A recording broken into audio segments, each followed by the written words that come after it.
Jésus m'a chargé d'annoncer à tous ses frères qu'il est ressuscité.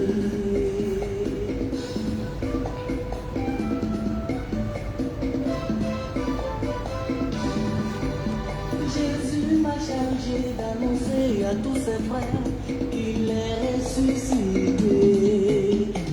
Gloire, alléluia. Chantons, crions de joie, le Sauveur est sorti du tombeau. Alléluia. Chantons, crions de joie, Jésus-Christ est sorti du tombeau. Victoire, alléluia. Chantons, crions de joie, Jésus-Christ est sorti du tombeau. Alléluia. Chantons, crions de joie, Jésus-Christ est sorti du tombeau.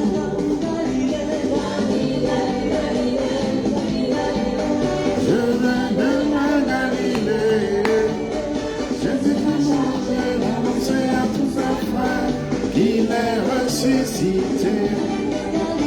Galilée, Galilée, Galilée, je viens de la Galilée. Jésus m'a chargé d'annoncer à tous ses frères qu'il est ressuscité.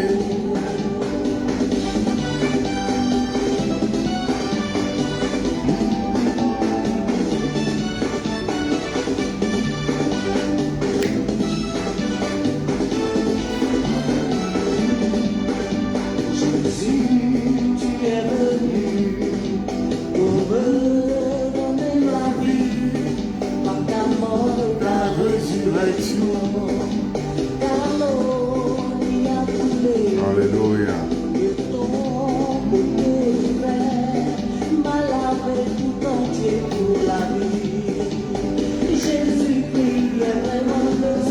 Le Sauveur, l'envoyé du Dieu vivant. le Dieu vivant. Dieu l'a élevé au-dessus de toute chair. En lui tu as la vie.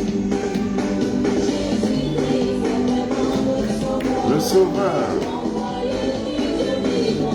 Alléluia.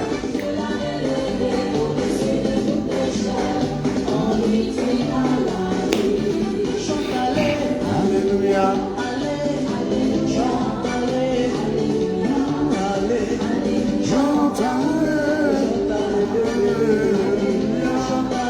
Alléluia.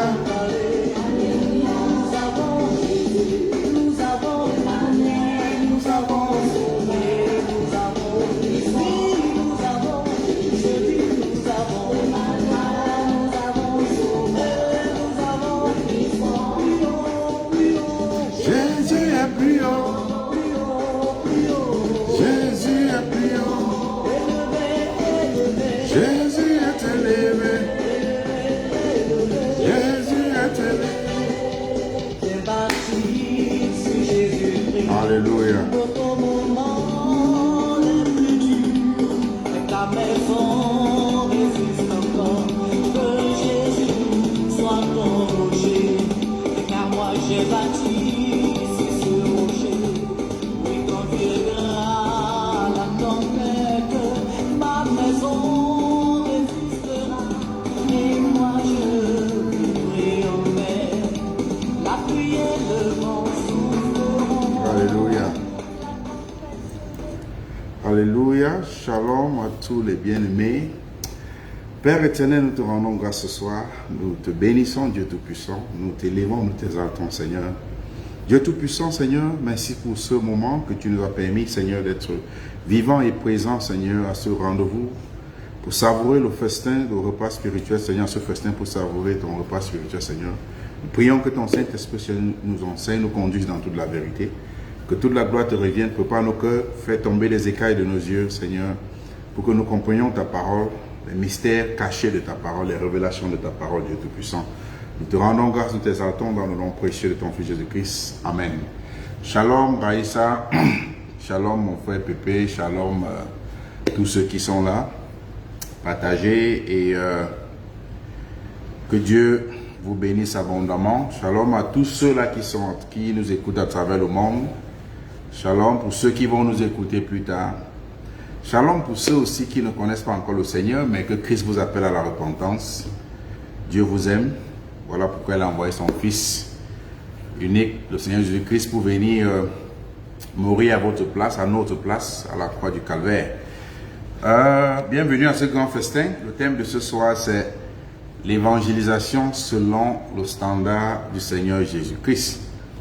Et la Bible va nous enseigner c'est quoi l'évangélisation, pourquoi devrions-nous évangéliser, pour qui devrions-nous évangéliser et comment devrions-nous évangéliser. Donc, comme je le dis toujours, nous allons examiner ensemble à la lumière des Saintes Écritures pour savoir comment le Seigneur Jésus-Christ lui-même définit l'évangélisation. C'est une chose de définir selon notre intelligence, mais Christ a posé les fondements donc, sur lesquels nous devons bâtir et être aussi bâtis aussi. Donc, nous allons voir ce que la Bible dit et de ce fait, que toute chair se taise, laissons le Saint-Esprit de Dieu nous conduire et nous enseigner la vérité de la merveilleuse parole de Dieu.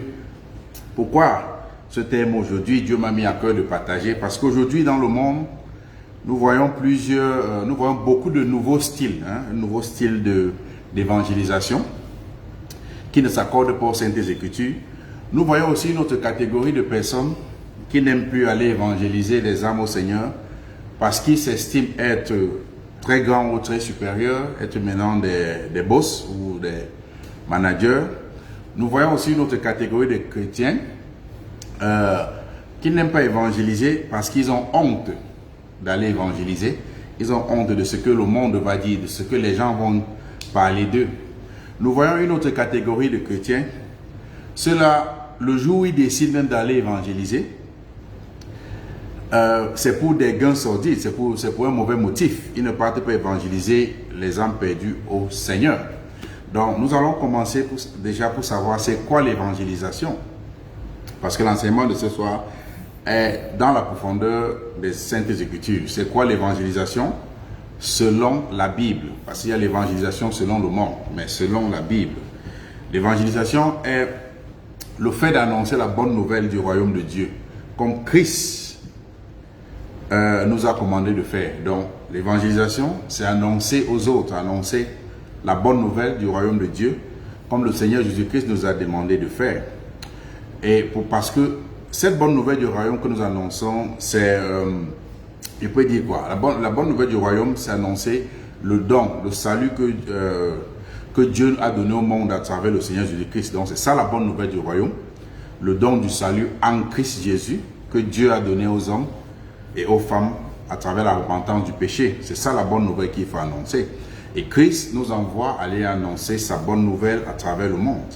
Dans le livre de Matthieu 28, versets 19 à 20, le Seigneur Jésus-Christ dit, allez donc dans tout le monde entier, faites des disciples parmi tous les peuples, baptisez-les au nom du Père, du Fils et du Saint-Esprit, et apprenez-leur à obéir tout ce que je vous ai prescrit.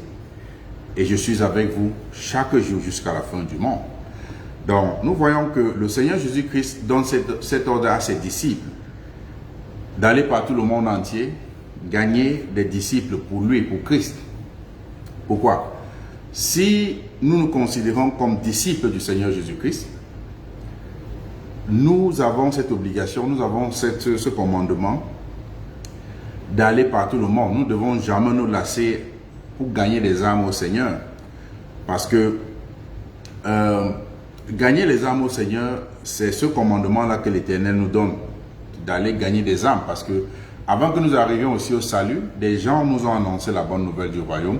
Et par la grâce de Dieu, nous sommes repentis. Et Dieu nous demande de retourner l'ascenseur aussi à une autre personne, de ne pas être égoïste, d'aller. C'est un commandement, ce n'est pas une faveur. Donc, avant d'aller aussi dans le monde pour gagner les âmes, nous devons aussi nous rassurer que notre vie chrétienne s'accorde avec les Saintes Écritures, avec la parole de Dieu. Tu ne peux pas donner ce que tu n'as pas. Tu ne peux pas parler de ce que tu ne connais pas. Donc, avant d'aller pour proposer aux gens que je viens pour évangéliser, il faut que ta vie reflète ce que tu dis. Parce que la première évangélisation, ce n'est pas réciter la Bible. C'est que les gens à qui tu t'adresses voient Christ en toi, voient la manifestation de la parole de Dieu, les fruits de l'esprit que tu dégages en toi.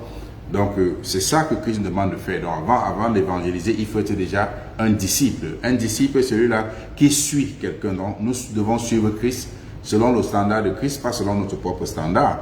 Et gagner les âmes, c'est un commandement que Christ nous demande de faire. Dans le livre de Proverbes, et c'est de la sagesse aussi, dans le livre de Proverbes 11, verset 30, la Bible dit « Le fruit du juste est un arbre de vie ». Donc, il faut déjà être juste pour aller gagner des âmes. Le fruit du juste, c'est un arbre de vie. Et le sage s'empare des âmes.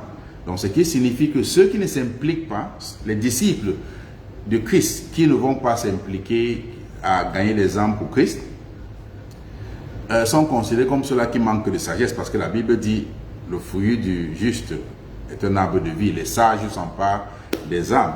Et nous savons aussi qu'aucun insensé n'héritera le royaume de Dieu. Donc, dans le livre de Psaume 111, verset 10, la Bible dit « La crainte de l'Éternel est le commencement de la sagesse. Tous ceux qui observent ont une raison saine, sa gloire subsiste à jamais. » Donc, déjà pour avoir la sagesse, il faut commencer par craindre l'Éternel. On peut se dire qu'on a la sagesse selon le monde. On peut se décevoir, on peut se dire beaucoup de choses. Mais la véritable sagesse commence avec la crainte de l'Éternel. Or, celui qui craint l'Éternel marche comme l'Éternel a défini, marche selon le commandement de l'Éternel. Amen. Donc voilà ce que Dieu nous demande, nous enseigne aujourd'hui. Donc, selon la Bible, l'insensé est celui-là qui refuse de craindre l'Éternel. Insensé, ce n'est pas une injure, mais c'est une manière, c'est définir ceux-là qui refusent de craindre l'Éternel. C'est comme si tu prends un chemin et que demain il y a un ravin, mais tu ne vois pas le ravin, tu cours, on essaie de te stopper, tu te dis tu es trop sage. Et pour finir, tu te retrouves plongé dans ce ravin parce que tu ne vois pas la fin. Mais celui qui te dit change de route, voit la fin. Donc celui-là est un insensé parce qu'il ne veut pas craindre l'Éternel et la parole de Dieu, il ne peut pas être sauvé parce qu'il a rejeté la connaissance. Donc la connaissance, la crainte de l'Éternel est le commencement de la sagesse. Maintenant, pourquoi devrions-nous évangéliser? La Bible dit, comme Christ a dit, allez par tout le monde, prêcher à toutes les nations et gagner des âmes pour l'Éternel. Nous devons évangéliser pour gagner des âmes au Seigneur Jésus-Christ, comme il nous a prescrit de faire. Et tous les disciples du Seigneur Jésus-Christ devraient savoir que gagner des âmes pour le Seigneur, ce n'est pas une faveur que nous faisons au Seigneur. Hein? Ce n'est pas une faveur. En fait, gagner des âmes, c'est plutôt un commandement que le Seigneur a demandé à tous ses disciples de faire.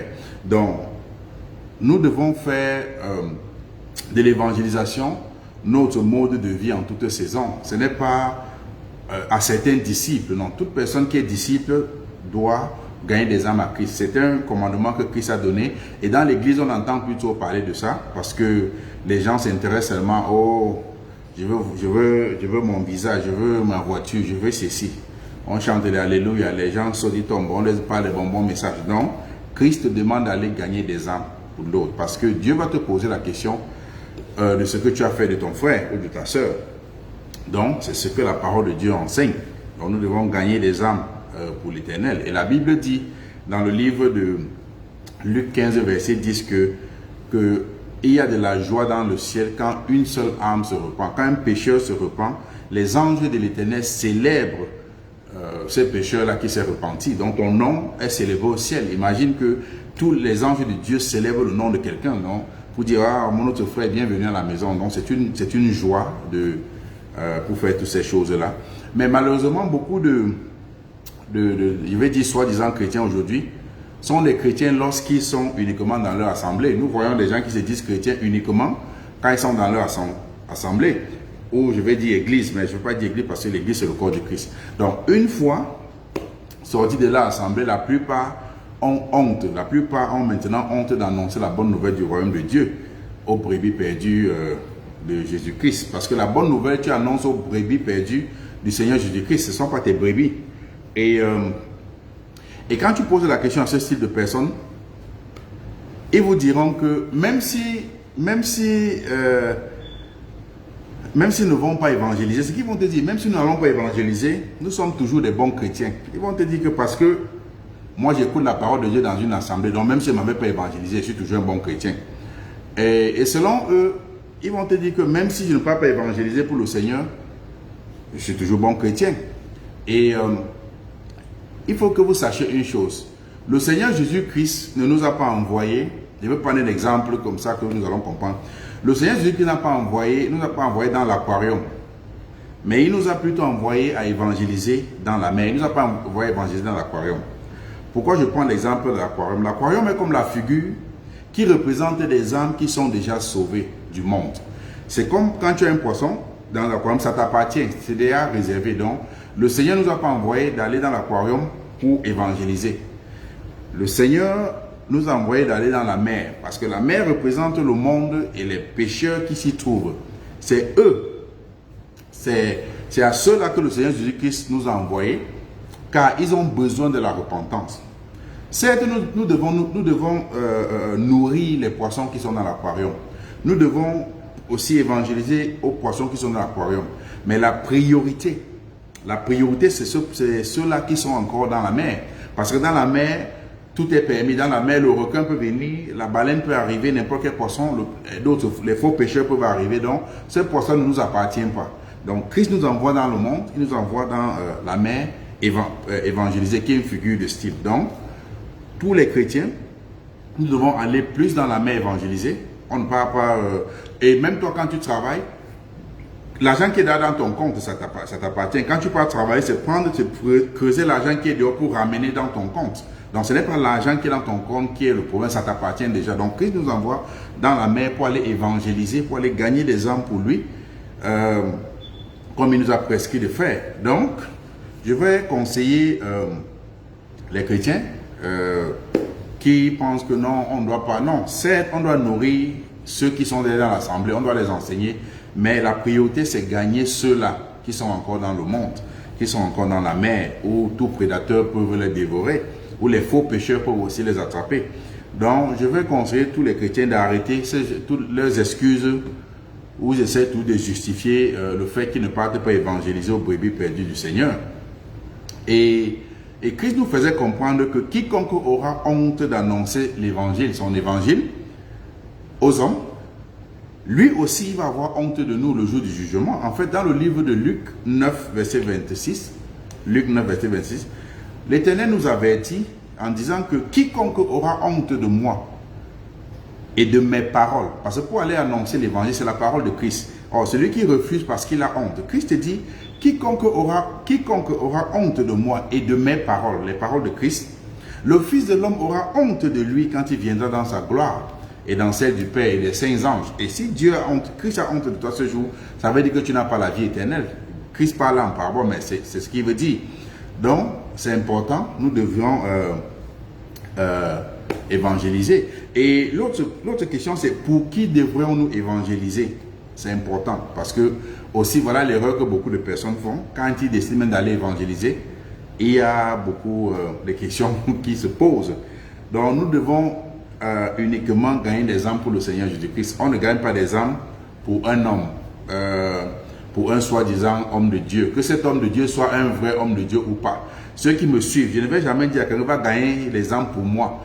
Je ne suis pas mort à la croix du calvaire pour toi. Je ne peux pas te sauver. Je peux te présenter le message de Christ. C'est Christ qui te sauve. Moi, je ne suis pas digne. Je ne suis qu'un petit homme. Je ne sais même pas le jour où je vais mourir. Donc, je ne peux pas te sauver. Je peux pas me sauver moi-même. C'est Christ qui sauve. Donc, on ne gagne pas des âmes pour quelqu'un. C'est indispensable. Beaucoup de chrétiens pensent faire la bonne chose. Parfois, c'est par ignorance, parfois, c'est par cupidité. Ils se permettent à gagner des âmes à certains bons pasteurs qui ont déjà établi leur business center appelé Église. Non, nous devons aller gagner des âmes, mais pour Christ, pas pour un homme.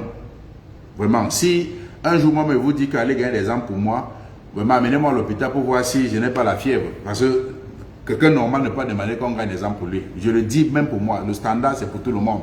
Aucun homme, on ne gagne les âmes pas pour un homme, c'est pour Christ uniquement. Donc, nous allons voir qu'on ne gagne pas les âmes pour un homme parce qu'aujourd'hui, nous voyons beaucoup de faux prophètes déguisés en hommes de Dieu, avec pour seul but de séduire, de dépouiller et de détruire les gens. Ils ont monté leur système, ils envoient les gens gagner des âmes. Non, on ne gagne pas des âmes pour quelqu'un. Mon frère Arnaud est en train de rire, j'ai dit la vérité. Si je vous dis, pardon, va me gagner des âmes pour moi, pas pour Christ. Mon frère, pardon, priez pour moi, menez-moi à vérifier si tout va bien. Donc, et ces faux prophètes-là, qu'est-ce qu'ils ont fait? Ils ont bâti leur temple de business, qu'ils appellent aussi église, comme si c'était l'église du Seigneur Jésus-Christ. Et la Bible nous dit que vous les reconnaissez à leurs fruits. Il dit que cueille-t-on des raisins sur des épines ou des figues sur des chardons? Dans le livre de Matthieu 7, verset 16, pour ceux qui vont lire après.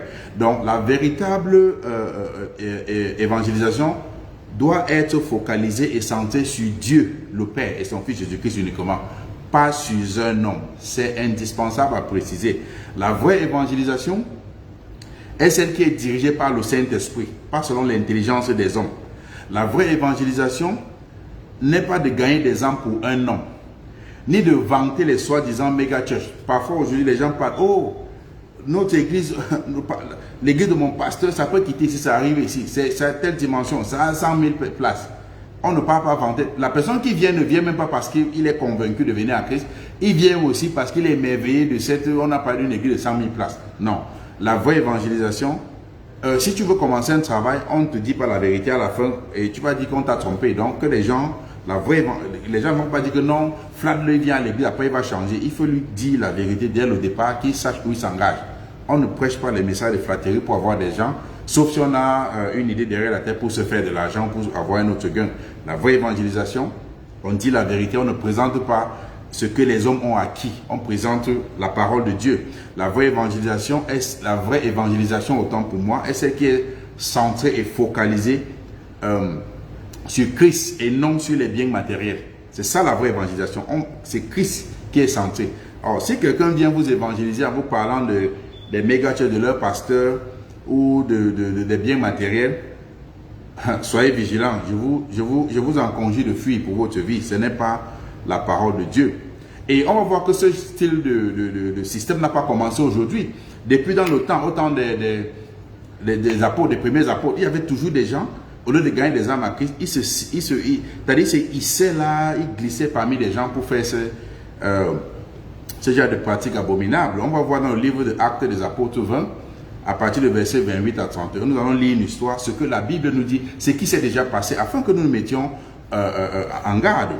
Dans le livre de Actes des Apôtres 20, verset 28 à 31, la Bible dit, prenez donc garde à vous-même et à tout le troupeau sur lequel le Saint-Esprit vous a établi évêque. Donc le troupeau, c'est les brebis de l'Éternel, c'est les hommes que Dieu t'a établis, que ce soit pasteur, évangéliste, apôtre, évêque, comme la Bible dit, que prenez donc garde vous-même. Et prenez garde vous-même, donc toi-même, et à tout le troupeau, lequel le Saint-Esprit t'a établi garde. Ça veut donc dire que ça ne t'appartient pas. Tu vois, la Bible dit le Saint-Esprit t'a établi garde, ça ne te revient pas. Il dit, pour paître le troupeau. Paître, ça veut dire quoi? Entretenir, nourrir et guider. Pour paître l'église du Seigneur, qu'il s'est acquis par son propre sang. Tu vois, l'église encore n'appartient pas à un homme, ça appartient au Seigneur. Le Seigneur s'est acquis cela par son propre sang. Aucun homme n'est chef de l'église, ce n'est que Christ. Et il dit, verset 29, je sais qu'il s'introduira parmi vous, après mon départ, des loups cruels. C'est parce que la Bible les appelle les loups cruels, qui n'épargneront pas le troupeau. Et qu'il s'élèvera au milieu de vous des hommes qui enseigneront autant pour moi. Et du milieu de vous, des hommes qui enseigneront des choses pernicieuses pour entraîner des disciples après eux. Voilà ce que je disais. Des gens qui se disent pasteurs aujourd'hui, pourtant sont des loups cruels. Ils sont introduits dans l'église, mais leur seul but, c'est d'entraîner des disciples après eux et non après le Seigneur Jésus-Christ. Ceci est une abomination. La Bible dit, veillez donc. Veillez donc. Et dit, et souvenant que durant 3 mois, je n'ai cessé nuit et jour d'exhorter avec les larmes chacun de vous, comme je vous exhorte aujourd'hui. Veillez. Quelqu'un vient avec un message pour exhorter un homme de Dieu, fuyez. Ce n'est pas la parole de Dieu. On n'exhorte pas un homme de Dieu. Nous prêchons Christ. Christ ressuscité. Nous prêchons la croix. Et on prêche Christ qui nous a envoyé gagner des âmes. Pour lui, pas pour un homme. Donc la Bible nous enseigne que l'Église appartient uniquement à Christ, dont il est le chef. Donc si quelqu'un vient dire qu'il est chef de l'Église, vous entendez une église où le pasteur commence à dire que justement le chef de cette église, fuyez. Ce n'est pas l'Église de Christ. L'Église de Christ, tout homme, toute personne qui se dit pasteur, apôtre, prophète, évangéliste, doit te dire, je suis serviteur de Dieu. Dieu m'a établi ici. Ce n'est pas, ça ne t'appartient pas. Donc, vous pouvez voir cette référence où Christ est le chef de l'église dans Éphésiens 5, verset 23, Colossiens 1, verset 18. Il y a beaucoup de versets, mais pour ne que citer cela. Donc, toute personne qui déclare prétend être le chef de l'église est un blasphémateur. L'église ne t'appartient pas. Seul le Seigneur Jésus-Christ est chef de l'église. Toute personne qui évangélise pour se faire des disciples, toute personne, il n'y a pas de distinction. Mais tu vas dire que oh, le pasteur, non, il est gentil parfois. Le loup pour venir attraper les poules ne vient pas comme un loup. Il se masque, il fait comme s'il est une chèvre. Et quand les poules sont distraites, il les attrape. C'est ça. Non. Toute personne qui prêche, qui part évangéliser, qui vient vous évangéliser pour avoir des disciples pour lui-même, c'est un loup cruel. Méfiez-vous. Ce sont des usurpateurs de titres, ce sont des blasphémateurs. Toute personne qui veut faire des disciples et non faire des disciples pour le Seigneur Jésus-Christ, si tu veux te faire des disciples et non pour le Seigneur Jésus-Christ, tu es un usurpateur de titres. Parce que si tu veux faire des disciples pour toi, j'ai toujours la solution. Tu viens à la nuit, tu viens à la veille, j'appelle certains de mes amis, on te fouette comme on a fouetté le Seigneur Jésus-Christ, après on te tabasse bien, on te cloue à la croix. Le troisième jour, on t'enterre. Si tu ressuscites, on t'enterre. Si tu ressuscites le troisième jour, peut-être tu peux faire des disciples pour toi. Mais si tu ne peux pas faire ça, ne tente pas d'aller faire des disciples pour toi. Nous, on va t'exposer. Donc, toute église où le soi-disant, ou un soi-disant homme de Dieu, comme je peux les appeler soi-disant, parce que ce n'est pas tout, prétend être le chef de l'église, c'est un blasphémateur. Fuyez de tels hommes. Avant qu'il ne soit trop tard pour vos âmes, fuyez. Ce n'est pas ça la parole de Dieu. Ce n'est pas parce que nous recherchons la parole de Dieu qu'on va prendre tout vent de doctrine. Examinons avec discernement, comme la Bible nous commande de faire.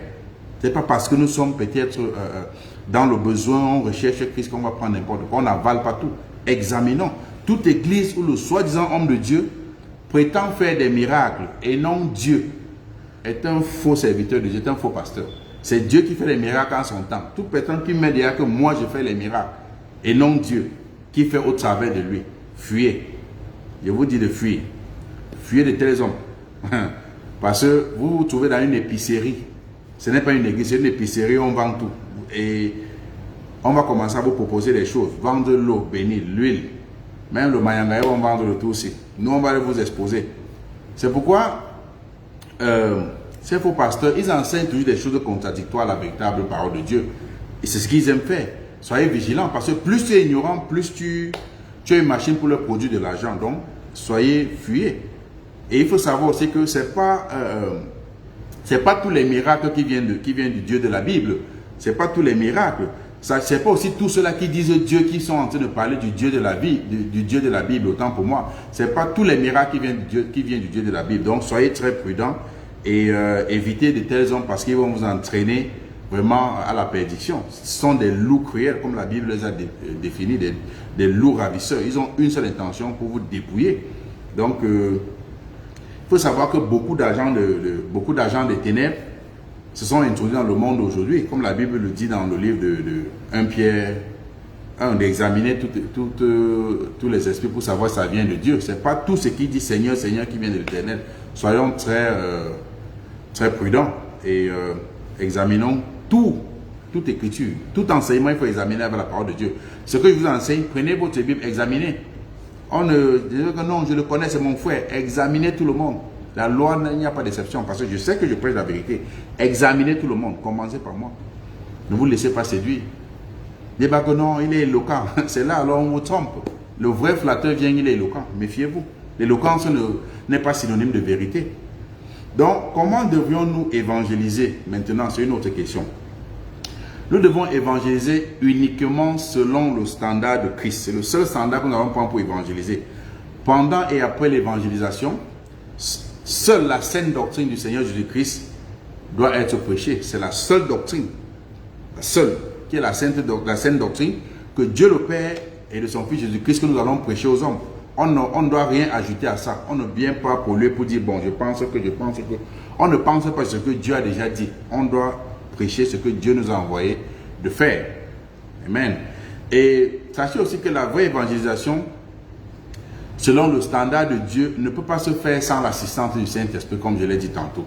Pour véritablement évangéliser, il faut le Saint-Esprit pour nous guider. Comment évangéliser et à qui, et ça nous guide, c'est indispensable.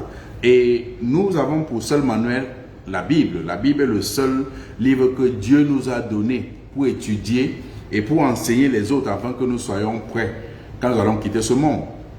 Donc, de ce fait, nous devons utiliser uniquement la Sainte Bible pendant et après l'évangélisation, et non les soi-disant livres de ces bonbons pasteurs, ou bien qu'ils soient vrais pasteurs ou pas. Nous devons utiliser uniquement la Sainte Bible. Et parce que Dieu nous dit aussi que, parce que ceux qui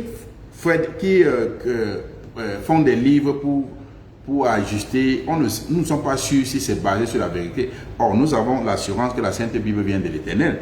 Et dans le livre d'Apocalypse 22, versets 18 à 19, la Bible dit: je le déclare à quiconque entend les paroles de la prophétie de ces livres. Si quelqu'un y ajoute quelque chose, Dieu le frappera des fléaux décrits dans ce livre. Le verset 19 dit: et si quelqu'un retranche quelque chose des paroles du livre de cette prophétie, Dieu retranchera sa part de l'arbre de la vie. Et si on retranche, tu n'as plus de vie. Et de la vie sainte qui est décrite dans ce livre. Donc, on ne peut pas prendre un autre manuel pour prêcher la parole de Dieu. On ne peut que prêcher avec le manuel que Dieu nous a donné.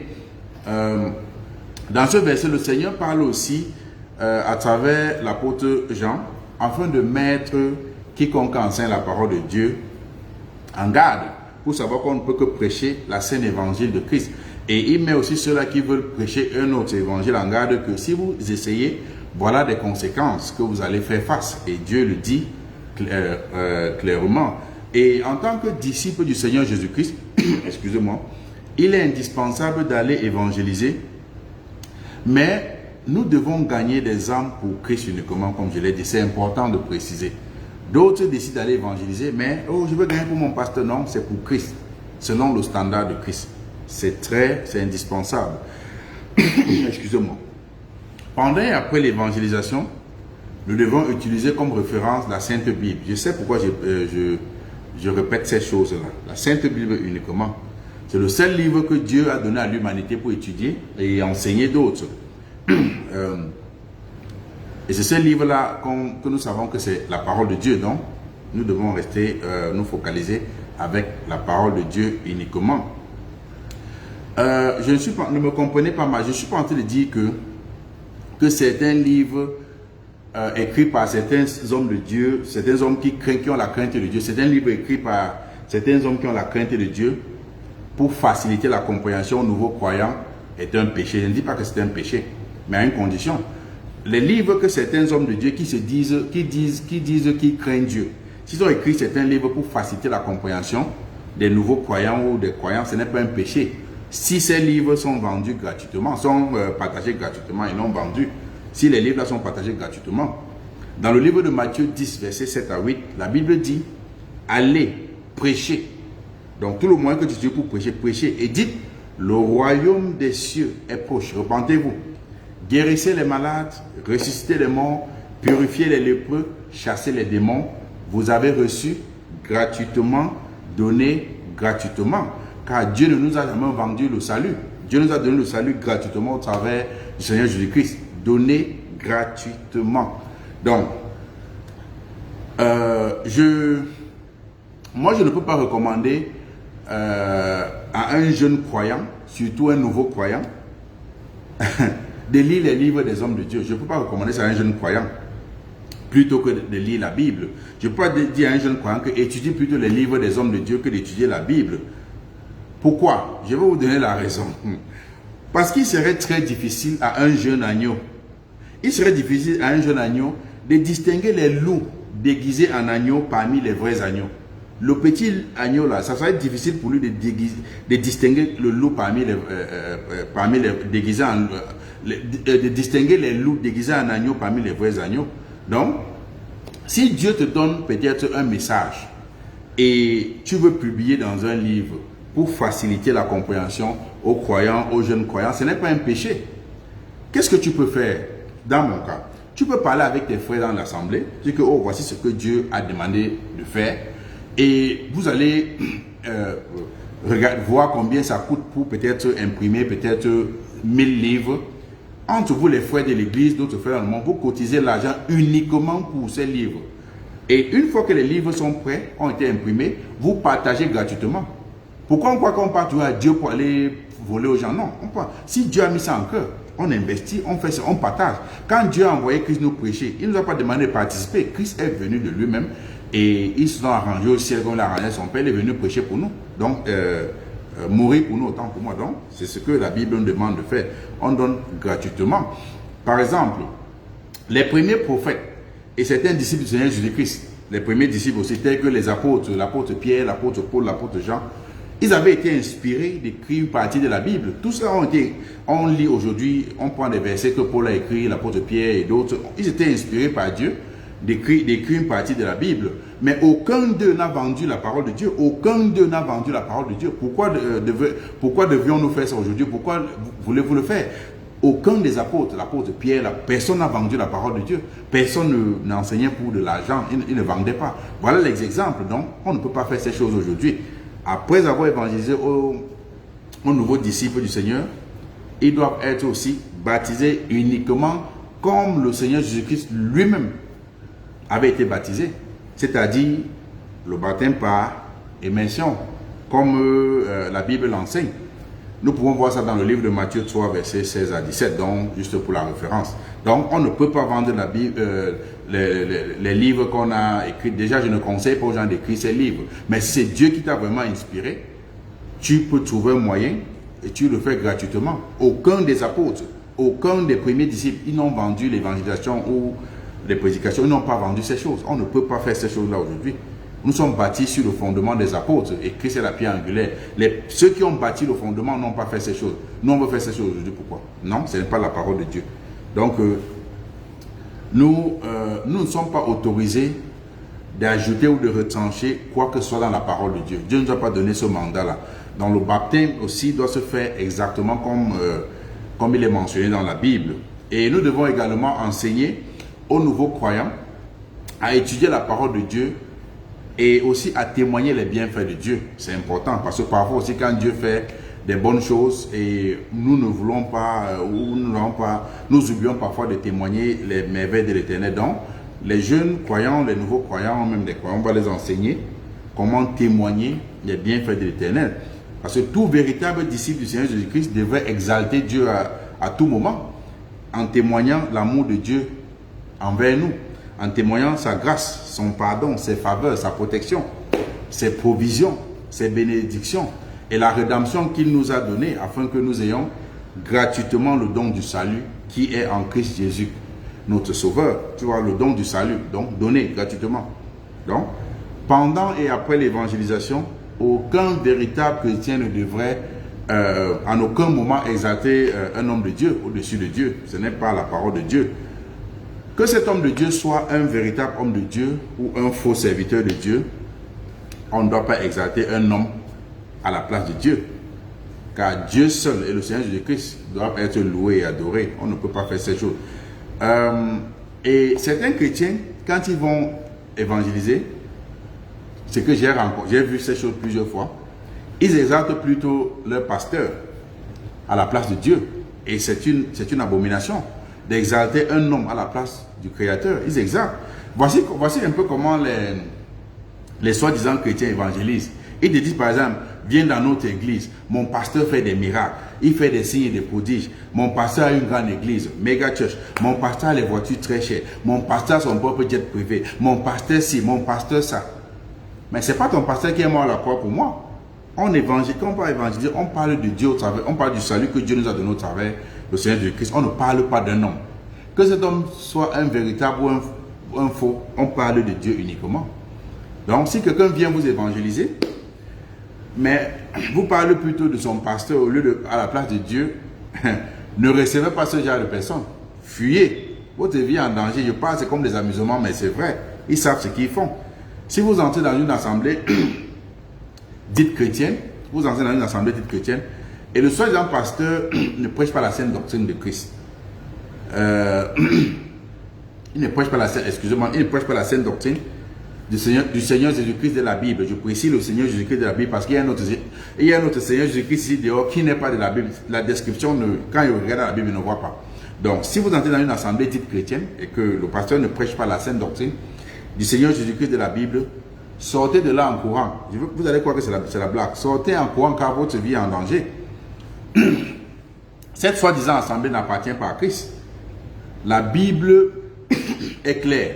Peu importe le charisme de ce prédicateur, s'il ne prêche pas la saine doctrine, il faut fuir. Si un soi-disant pasteur ou comment il peut s'appeler, ne prêche pas prêche un évangile qui est contraire à l'évangile du Seigneur Jésus-Christ, il n'appartient pas à Christ. Fuyez de tels hommes. Et dans le livre d'un Timothée 6, à partir du verset 3 à 6, la Bible dit, si quelqu'un enseigne des fausses doctrines et ne s'attache pas aux saintes paroles de notre Seigneur Jésus-Christ et à la doctrine qui est selon la piété, il est enflé d'orgueil, il ne sait rien. Il a la maladie des questions oiseuses et des disputes des mots, d'où naissent l'envie, les querelles, la calomnie, les mauvais soupçons, les vaines discussions d'hommes corrompus d'entendement, privés de la vérité, croyant que la piété est une source de gain. Et c'est ce que la Bible nous dit, qu'en effet, la piété est une source de gain avec contentement. Donc si vous allez dans une église où les gens commencent à rencontrer les charabias, que vous ne trouvez pas dans la Bible, ne restez pas là, n'attendez pas, fuyez. Vous allez rester là, on va vous laver le cerveau, vous n'allez pas... Partout vous allez examiner, examiner tout enseignement avec la parole de Dieu. La Bible nous enseigne que la sainte doctrine du Seigneur Jésus-Christ de la Bible doit être prêchée en toutes saisons. Donc on ne parle pas de quelqu'un d'autre. Parce que l'évangélisation, c'est prêcher le royaume de Dieu et non élever un homme à la place de Dieu. C'est ça l'évangélisation. On s'en va annoncer au peuple, on s'en va annoncer aux nations. Oh, Christ est mort pour toi. Dieu t'a donné le salut pour tes péchés. Tu étais pécheur au travers d'Adam. Christ est venu pour racheter. Il est mort à ta place à la croix. C'est ça que nous allons annoncer aux gens parce que Christ revient bientôt. Les gens vont dire, on dit ça depuis, mais je dis toujours, il y a deux manières de quitter ce monde. Ça peut être l'enlèvement, ça peut être ta mort, ta première mort, la mort physique. Tu ne sais pas. Donc, c'est mieux d'être prêt. Et aujourd'hui, ces faux pasteurs, même dans les églises, ils se font appeler papa, maître, chef. Ils ont des noms blasphématoires. Oh, papa, oui, papa. Oh, c'est papa. Je ne sais pas si c'est quel genre de papa. Et il faut que vous sachiez une chose, c'est que Dieu ne partage pas sa gloire. Dans le livre de Matthieu 23, versets 8 à 11, le Seigneur Jésus-Christ dit, mais vous, ne vous faites pas appeler maître, car vous n'avez qu'un seul maître, il n'y a qu'un seul maître. Vous êtes tous des frères. Ne donnez pas non plus à quelqu'un ici-bas le titre de père. C'est que la Bible dit, le Nouveau Testament. Parce que quand tu dis, oh non, c'était l'Ancien Testament, non, c'est le Nouveau Testament. Ne donnez à personne sur la terre le titre de père. Car pour vous, il n'y a qu'un seul père, le Père Céleste. Ne vous faites pas non plus appeler chef, car un seul est votre chef, le Christ. Et Dieu dit, le plus grand parmi vous sera le serviteur des autres. Est-ce que quand vous voyez ces pasteurs, ils veulent vous servir? Non. Ils veulent plutôt vider les poches. Non. Quand l'évangélisation, c'est quand on prêche la parole de Christ uniquement sans polluer, sans diluer. C'est ça la parole de Dieu. On va évangéliser, on parle de Christ, on parle de l'amour de Dieu, on parle du salut, le don gratuit que Dieu nous a donné au travers de Christ. On ne peut pas élever un homme. Donc, nous devons toujours apprendre aux nouveaux disciples à obéir la parole de Dieu, comme le Seigneur Jésus-Christ nous a prescrit à obéir. Parce que si nous n'enseignons pas à ces jeunes brebis, à ces jeunes disciples, à obéir uniquement à la parole de Dieu, ces hommes d'affaires déguisés en pasteurs ils vont le faire. Il y a des vrais pasteurs, moi je parle de ces bonbons pasteurs là. Les vrais pasteurs vont enseigner la parole de Christ, mais ces bonbons pasteurs non. Ils ne sont pas intéressés pour vos âmes, ils sont intéressés par vos portefeuilles. Donc, si vous ne le faites pas, ces faux pasteurs vont tenir en captivité d'autres personnes, ils vont leur faire le lavage des cerveaux, vider les poches. Donc, évitons ces choses, que Dieu nous guide. Et une fois qu'ils ont introduit leur fausse doctrine satanique, c'est difficile de ôter ça. Donc, et je sais une chose, c'est que certaines personnes qui m'écoutent et ceux qui vont écouter plus tard, ces bonbons chrétiens là, hein, ni chaud ni bouillant, ni chaud ni froid, ni froid ni bouillant, ils vont attaquer ce message en disant que, parce que je fais face à ça tout le temps, en disant que, oh, ne touche pas au homme de Dieu, on ne juge pas un homme de Dieu, ou encore c'est Dieu de juger, démontre plutôt l'amour envers ton prochain. J'ai envie de dire, are you serious? Es-tu sérieux? Si telle est ta pensée, j'ai envie de poser cette question. c'est ce que tu es un hypocrite, parce que ce n'est pas ce que Christ attend de toi comme disciple. Ils vont te dire, oh, ne touche pas au oint de Dieu. Déjà, il faut chercher à savoir qui est le oint de Dieu, comment on est oint. C'est important. Ils vont te dire, oh, ne touche pas au oint de Dieu. Oh, il ne faut pas juger. Laisse à Dieu le jugement. Oh, il ne faut pas faire ceci. C'est un autre message que je vais partager plus tard. Mais j'ai envie de demander si la personne qui pense ainsi est sérieuse, sinon cette personne est une hypocrite, parce que tu es un disciple désobéissant. Nous savons tous que le Seigneur Jésus-Christ seul jugera les hommes, les pécheurs, le jour du jugement. Le jugement, ça c'est le jugement final, selon Jean 5, verset 22. Mais sachez aussi que, ce que je vous dis, c'est que sachez que le jour du jugement n'est pas le jour pour prêcher aux gens. C'est le jour où, oh Seigneur Jésus-Christ, c'est le jour où Christ va sortir la sentence. Ce n'est pas le jour pour prêcher aux pécheurs de se repentir afin d'échapper à la colère de Dieu. Non. Le jour du jugement, c'est plutôt le jour où Christ jugera tous les pécheurs. Et il va les condamner dans le feu de l'enfer pour toujours. Or, si tu me dis de laisser ça à Dieu de juger, de ne pas réprimander ceux qui font ça ou exposer ces choses, tu es en train de me dire que non, laisse ces faux pasteurs tromper ces gens et le jour du jugement, ils partent en enfer ensemble. Non, c'est pas juste. Et c'est ça que Christ est en train de faire. Parce que toi qui me dit que non, tu ne dois pas, il ne faut pas juger. Non, Dieu te dit nous dit que ce n'est pas ce qu'il nous a demandé de faire. Et toi, le bonbon chrétien, une fois qui me demande de me taire et laisser ton faux pasteur entraîner tous ces gens en enfer. Pourtant, ces faux pasteurs, ils n'ont qu'une seule mission: détruire votre vie avec leurs fausses doctrines, des démons, vous dépouiller de votre argent et ensuite vous égarer vos âmes pour que vous alliez en enfer et non au paradis, pour passer l'éternité dans le feu, dans les flammes de l'enfer. Et sachez aussi que la parole de Dieu donne aux véritables chrétiens l'autorité et la responsabilité d'exposer toutes les œuvres des ténèbres. Et nous allons lire ça dans le livre d'Éphésiens 5, versets 10 à 11. Donc quand je vais évangéliser, quand nous exposons les œuvres des ténèbres, ce n'est pas pour se faire voir, c'est que la Bible demande aux véritables chrétiens de faire. Toi qui ne le fais pas, tu n'es pas plutôt un bon disciple. Dieu dit dans le livre d'Éphésiens 10, verset 11. Et je vais lire un autre verset parce qu'on va dire que, oh non, peut-être ce n'est qu'un verset. Non, je vais lire un deuxième verset après. La Bible dit, examinez ce qui est agréable au Seigneur. Pas ce qui est agréable à un soi-disant homme de Dieu. Examinez ce qui est agréable au Seigneur. Et ne prenez point part aux œuvres infructueuses des ténèbres, mais plutôt condamnez-les. Toi qui es ce bonbon chrétien qui ne condamne pas, tu auras affaire à Christ. Parce que tu es en train de laisser des hommes aller en enfer. Donc ne dites pas que, oh non, ne touche pas au oint de Dieu. Mais le même Dieu qui a dit ne touchez pas au oint de Dieu nous dit que si quelqu'un prétend être un oint de Dieu et il n'est pas, il faut le condamner, il faut exposer ses œuvres. Donc, sortons dans cette manière de réfléchir. Dieu nous envoie gagner des âmes pour lui. C'est ce que Christ nous a demandé de faire.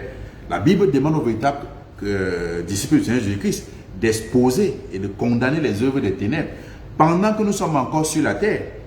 Parce que si nous n'exposons pas les œuvres des ténèbres pendant que nous sommes encore sur la terre, et peut-être dire ok, attendons le jour du jugement, comme les bonbons chrétiens, ni froid ni bouillant, prétendent, il va être trop tard, il serait trop tard. Et ces faux pasteurs vont accomplir leur mission maléfique, qui est d'entraîner beaucoup des âmes en enfer. Et le livre d'Hébreux 7, le livre d'Hébreux 9, verset 27 dit que quoi? Il est réservé aux hommes de mourir une seule fois. Après quoi vient le jugement. Donc si j'attends et que ces gens meurent, c'est fini. Ils vont faire face au jugement, ils vont parler au paradis. Même si on les avait trompés. Il n'y a pas... La Bible dit que les hommes sont inexcusables parce que Dieu a fait connaître sa divinité, son amour, sa parole aux hommes. Donc les hommes sont inexcusables. Et ils vont mourir comme ça parce qu'un bonbon chrétien est en train de me dire non, laisse mon papa, laisse mon maman. Des titres qui ne sont même pas dans la Bible. Et la parole de Dieu nous donne ce commandement d'exposer toutes les œuvres infructueuses des ténèbres. Pourquoi? Afin d'avertir le peuple d'échapper les ruses du diable incarnées par ces faux pasteurs, par ces bonbons pasteurs des temps de la fin. Ces bonbons pasteurs des temps de la fin, ils incarnent les ruses du diable. Mais Dieu nous dit d'exposer ces choses. L'évangélisation, c'est prêcher le royaume de Dieu. Certes, c'est ça. Mais l'évangélisation, c'est prêcher le royaume de Dieu en exposant aussi les œuvres des ténèbres, déguisées pour séduire, pour dépouiller et détruire. Il faut exposer ces choses. tout véritable disciple du Seigneur Jésus-Christ devrait réprimander les loups ravisseurs. Tu dois les exposer. Tu n'exposes pas. Tu vois un loup quelque part qui va dévorer. Tu ne dis, tu n'avertis pas ton frère. Il va aller là-bas, il va se faire dévorer. L'autre personne va aller se faire dévorer. Non, on doit exposer ces choses. Et Dieu nous donne l'autorité, nous donne la responsabilité de faire ces choses. Comme la Bible, comme le livre d'Éphésiens nous a enseigné de faire ces choses-là. Et on doit exposer ces choses-là. Comme les premiers disciples le faisaient. Ce n'est pas seulement nous, les premiers disciples le faisaient. Autant des apôtres, Paul et Pierre, ils faisaient ces choses, ils exposaient ces choses. Parce que Dieu, la parole de Dieu nous donne l'autorité de réprimander sévèrement et exposer les faux pasteurs. Je vais lire le deuxième livre, le livre de Tite, 1 verset 10 à 16. Tite 1 verset 10 à 16. La Bible dit, il y a en effet parmi les circoncis, c'est-à-dire ceux-là qui sont des croyants, parmi les circoncis, beaucoup de gens rebelles, des vains discoureurs et des séducteurs. Vous voyez? Pour séduire. Auxquels il faut faire quoi? Fermer la bouche. Christ ne dit pas non, il faut aller dire, laisse-moi. Il dit, il y a des vains discoureurs parmi les circoncis. Les circoncis sont considérés ceux qui ont des circoncis. Il y a des circoncis physiques et spirituels. Selon l'alliance que Dieu a fait avec Abraham, le père de la foi. Donc nous sommes des circoncis maintenant spirituels. Circoncision du cœur à travers la repentance en Christ. Donc il dit, il y a parmi les circoncis beaucoup de gens rebelles, des vains discoureurs qui racontent n'importe quoi et des séducteurs avec l'éloquence auxquels il faut fermer la bouche. Pourquoi? Ils bouleversent des familles entières, enseignent pour un gain honteux ce qu'on ne doit pas enseigner. La Bible dit au verset 12, l'un d'entre eux, leur propre prophète a dit, crée-toi, toujours menteur, méchante bête, vente paresseux. Ce témoignage est vrai.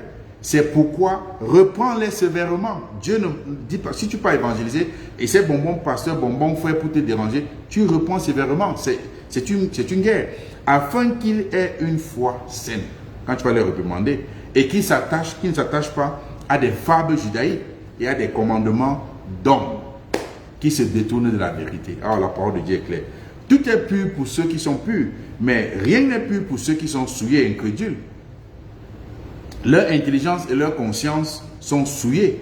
Ils font profession de connaître Dieu, ils font semblant de connaître Dieu, mais ils renient par leurs œuvres, étant abominables et rebelles et incapables d'aucune bonne œuvre. Ils renient Dieu par leurs œuvres. Donc, toi, le faux prophète séducteur, qui est déguisé en serviteur de Dieu avec pour objectif de trafiquer la parole de Dieu par des vains discours pour te faire de l'argent, tu es exposé, mon ami. Toi, le faux pasteur séducteur, déguisé en serviteur de Dieu avec pour seul objectif d'enseigner pour un gain honteux, sache que la parole de Dieu t'expose aujourd'hui. Sache que Christ a donné l'autorité aux véritables chrétiens d'exposer, de t'exposer afin que tu cesses de détourner et de bouleverser les familles entières. Et Christ nous fait comprendre dans 2 Timothée 4, versets 2 à 5. La Bible dit, prêche la parole. Pourquoi? La Bible dit, prêche la parole. Insiste en toute occasion favorable. Prêche la parole. Insiste en toute occasion favorable. Reprend, censure et exhorte avec toute douceur et en instruisant. Verset 3. Car il viendra un temps où les hommes ne supporteront pas la saine doctrine, mais ayant la démangeaison d'entendre des choses agréables, ils se détourneront et ils se donneront une foule de docteurs, des faux enseignants, des faux prédicateurs comme on voit aujourd'hui, selon leur propre désir. Donc ils vont suivre ceux qui prêchent selon la démangeaison d'entendre des choses agréables, selon leur propre désir. Détourneront l'oreille de la vérité et se tourneront vers des fables. Il dit, mais toi, sois sobre en toutes choses, supporte les souffrances, fais l'œuvre d'un évangéliste comme je suis en train de faire ce soir, vous annoncer la bonne nouvelle du royaume, remplis bien ton ministère. Voilà ce que la parole de Dieu dit. Le Seigneur Jésus-Christ de la Bible a donné ce commandement à tous ses véritables disciples, de prêcher la saine doctrine à tout moment et de s'appuyer uniquement sur la parole de Dieu qui est la Bible, qui est la Sainte Bible. Donc, le Seigneur nous demande aussi de reprendre et de censurer ceux-là qui enseignent des fausses doctrines et ceux-là qui ont la démangeance d'entendre des choses agréables. On doit leur reprendre, leur censurer afin qu'ils soient exhortés, qu'ils reviennent au bon sentiment. Le Seigneur Jésus-Christ aussi, le Seigneur Jésus-Christ aussi nous demande de supporter les souffrances. Je sais que quand les gens comprennent la partie, les gens disent quoi? Les souffrances en Christ. Oui, il nous demande de supporter les souffrances. Comme il a dit au verset 5 à l'évangéliste Timothée, que supporte les moments difficiles. Il y a les souffrances en Christ, hein, mes bien-aimés. Si quelqu'un vous avait dit que en devenant chrétien, vous ne serez jamais persécuté, cette personne vous a bel et bien menti. Dans le livre de 2 Timothée 3,12, la Bible dit « Tous ceux qui veulent vivre pieusement en Jésus-Christ seront persécutés. » Donc, nous serons persécutés, mais nous avons la victoire que le Seigneur nous a donnée. Le Seigneur Jésus-Christ nous avait prévenu que l'évangélisation ne devait pas être une tâche facile. Il nous a prévenu en avance. Voilà pourquoi dans le livre de Matthieu 10, verset 16, le Seigneur dit « Voici, je vous envoie comme des brebis au milieu des loups. Soyez donc prudents comme des serpents et simples comme des colombes. » Donc, Dieu savait que ces choses-là, on va faire face à ces choses. Mais il dit, je vous envoie parmi je vous envoie comme des brebis parmi des loups. Et on voit aussi un exemple dans la Bible, dans le livre d'Actes des Apôtres, 5, verset 17 à 42. Vous pouvez lire ça à la maison, Actes des Apôtres 5, autant pour moi, verset 17 à 42. La Bible nous donne l'histoire de l'apôtre Pierre, autant pour moi, donne l'histoire de l'apôtre Pierre et d'autres frères qui avaient été emprisonnés. Et le Seigneur a envoyé son ange leur libérer. Et l'ange du Seigneur, après les avoir libérés, les a donné cet ordre, allez encore vous tenir dans la cour du temple pour continuer à évangéliser. C'est-à-dire, allez vous tenir là où vous êtes d'abord arrêté pour évangéliser. Et ils sont partis. L'apôtre Pierre et ses frères, ils ont obéi et ils sont fait arrêter une seconde fois. Et le Sanhédrin les a battus de verre, on les a fouettés. C'est pas évident, on les a bien fouettés. Et parce que les gens d'Israël, le Sanhédrin et le conseil des pharisiens ne voulaient pas que Pierre prêche au nom du Seigneur Jésus-Christ. Mais la Bible dit que les apôtres se sont retirés de là. Après qu'on les a chicotés, ils sont retirés de là. Devant le Sanhédrin, ils étaient joyeux, ils s'estimaient joyeux d'avoir été jugés dignes de subir les outrages pour le nom de Jésus, d'être fouettés pour le nom de Christ, d'avoir été persécutés pour le nom de Christ. Et aujourd'hui, les gens se plaignent, non, pourquoi ceci, pourquoi ça, si ça t'arrive, ça va arriver à qui? Ça va arriver à l'enfant de qui? Ça arrive à qui? Ça arrive, on supporte, on surmonte ces choses-là. Et chaque jour dans le temple et dans les maisons, ils ne cessaient d'enseigner et d'annoncer la bonne nouvelle. Donc après ça, ça n'a pas affaibli leur foi, ils ont continué à prêcher la bonne nouvelle. Et l'apôtre Pierre et les premiers disciples là ne vivent plus aujourd'hui. Ils sont morts. Et comme Christ les avait envoyés dans le monde et évangéliser aux nations, Christ nous envoie aussi aujourd'hui d'aller évangéliser aux nations. On ne peut pas ressusciter l'apôtre Pierre juste pour aller évangéliser. Il a rempli son ministère. Christ vous envoie, vous et moi, d'aller évangéliser aussi. Et comme l'apôtre Pierre et les premiers disciples évangélisaient selon le standard de Christ, nous devons aussi évangéliser selon le standard de Christ. On doit suivre le bon exemple. L'apôtre Pierre et les premiers disciples baptisaient les nouveaux disciples au nom du Père, du Fils et du Saint-Esprit, selon le standard de la Bible. Nous devons aussi baptiser au nom du Père, du Fils et du Saint-Esprit, uniquement selon le standard de la Bible. Certes, le Seigneur nous a envoyés évangéliser comme des brebis parmi des loups. Mais sachez que le Seigneur nous a fait cette merveilleuse promesse pour rassurer ses véritables disciples. Dans le livre de Matthieu 28, verset 20, le Seigneur dit « Je suis avec vous tous, tous les jours jusqu'à la fin du monde. » Donc quand vous partez évangéliser pour le Seigneur, Dieu ne nous oublie pas. Mais bien aimés, allons partout dans le monde, évangéliser à toute la création selon le standard du Seigneur, comme les premiers disciples l'ont fait. Quand nous lisons le livre de Matthieu 10, verset 32 à 33, le Seigneur dit « Quiconque me confessera devant les hommes, je le confesserai aussi devant mon Père qui est dans les cieux. Mais quiconque me régnera devant les hommes, je le régnerai aussi devant mon Père qui est dans les cieux. » Et sachez que le chrétien qui ne part pas évangéliser renie le Seigneur Jésus-Christ. Si tu es chrétien, tu ne pars pas évangéliser, parce que tu n'es pas en train de confesser son nom devant les hommes, tu es en train de renier le Seigneur Jésus-Christ. Et que la Bible dit, Et sachez aussi que le chrétien qui n'est pas évangélisé, mais élève plutôt le nom de son pasteur à la place de Dieu, renie le Seigneur Jésus-Christ aussi. Donc, fuyez toute église ou tout enseignement si Dieu le Père et son Fils Jésus-Christ ne sont pas au centre de l'évangile. Fuyez. Fuyez toute église ou tout enseignement si Dieu le Père et son Fils sont utilisés à la troisième personne du singulier pour dire, oh, il est fort, il est merveilleux, oh, il est grand, il est tout puissant. Non, Dieu a un nom. Quand on dit il peut appartenir à n'importe qui. Dieu le Père s'appelle Papa Yahweh, Elohim et Shaddai. Il a ses noms, ses qualificatifs. On sait le Seigneur Jésus-Christ, ou tu dis Yeshua, je veux dire en hébreu. Mais on connaît, il ne faut pas à la troisième personne du singulier, c'est dangereux, on sait à qui ça s'adresse. Fuyez toute église ou tout enseignement où Dieu le Père et son Fils partagent la gloire avec un soi-disant pasteur. Le pasteur partage la gloire de Dieu le Père et son Fils Jésus-Christ. Fuyez toute église ou tout enseignement où on parle de Dieu et de son Fils de manière subliminale, avec des signes. Non. Fuyez, car ce ne sont pas des églises du Seigneur, mais plutôt des centres de business. Et Dieu nous fait comprendre que pour évangéliser, nous partons évangéliser pour lui, avec l'aide du Saint-Esprit, selon le standard que Dieu nous a demandé de faire. Selon les normes de la Bible, on doit évangéliser selon la parole de Dieu. On doit évangéliser, gagner des âmes pour Christ uniquement, pas pour un homme. On doit évangéliser et baptiser des gens comme Christ lui-même nous a enseigné. On doit évangéliser parce que ce n'est pas une faveur, c'est un commandement que l'Éternel nous demande de faire.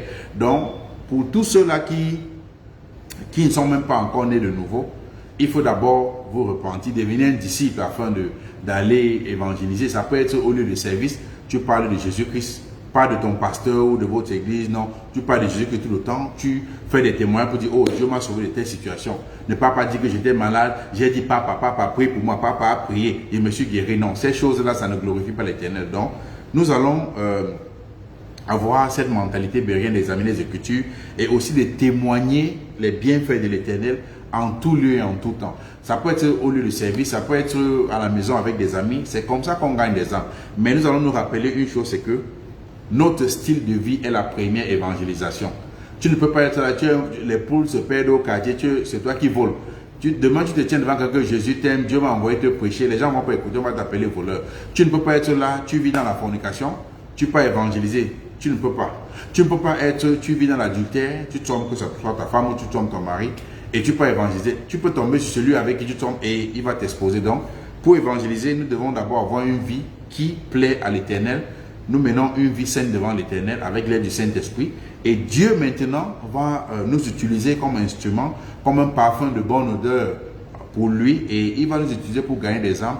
Et toute la gloire va lui revenir. Et imaginez-vous, quand vous partez évangéliser, un pécheur se repent. Vous pensez que quand les anges de Dieu célèbrent là, Dieu oublie par qui ce succès est passé. Certes, c'est Dieu qui gagne les âmes, mais passant par l'humain par qui il est passé, c'est toute la gloire. Donc, soyez bénis ce soir. C'était un long message, mais c'était important. En fait, ce n'est pas plus long que les films qu'on voit souvent. C'était important parce qu'on se fait arnaquer, on se fait dépouiller, passer pour passer avec des messages qui ne viennent pas de la Bible. Les gens viennent chez vous pour évangéliser. Au lieu de présenter Christ, ils présentent des hommes. Non, nous devons présenter Christ en tout moment. Donc, soyez bénis, que Dieu veille sur vous et que ce message ne soit pas seulement le fait d'écouter, mais que Dieu nous aide à mettre cela en pratique en tout moment. Comme ça, nous serons en conformité avec sa parole. Donc, je vais prier pour rendre grâce à l'Éternel qui m'a permis d'être là ce soir. À lui toute la gloire. Dieu Tout-Puissant, je te rends grâce. Je bénis ton Saint-Puissant nom pour ton amour, Seigneur. Merci pour ta grâce, merci pour ta bonté, merci pour ton message ce soir. Merci pour tes révélations, Seigneur. Nous te remercions, Seigneur, pour ce festin. Tu nous as énormément nourris. Nous bénissons ton Saint-Puissant nom, Père. Touche nos cœurs, fais de nous, Seigneur, ceux-là qui vont évangéliser pour gagner des âmes, Seigneur, pour toi, ô Père. Nous te disons merci, Seigneur. Aide-nous, Seigneur, aussi à demeurer dans le standard de l'évangélisation que ton Fils a établi, Seigneur Dieu Tout-Puissant. Nous te disons merci pour ce soir. Merci, Seigneur, de te révéler au travers de ton Fils pour ton amour, pour ta grâce. Sois béni, Père éternel. À toi, c'est l'élévation, la grandeur, la puissance. Protège-nous, Seigneur. Tu sais, tu nous as envoyés comme des des brebis parmi des loups, Seigneur. Veille sur nous, protège-nous, Seigneur. Guide nos pas. Que ton Saint-Esprit, Seigneur, nous enseigne, nous accompagne en tout lieu. Sois magnifié, Père éternel, dans le nom précieux de ton Fils Jésus-Christ. Amen. Shalom à vous tous. À samedi prochain, par la grâce de Dieu. Soyez bénis.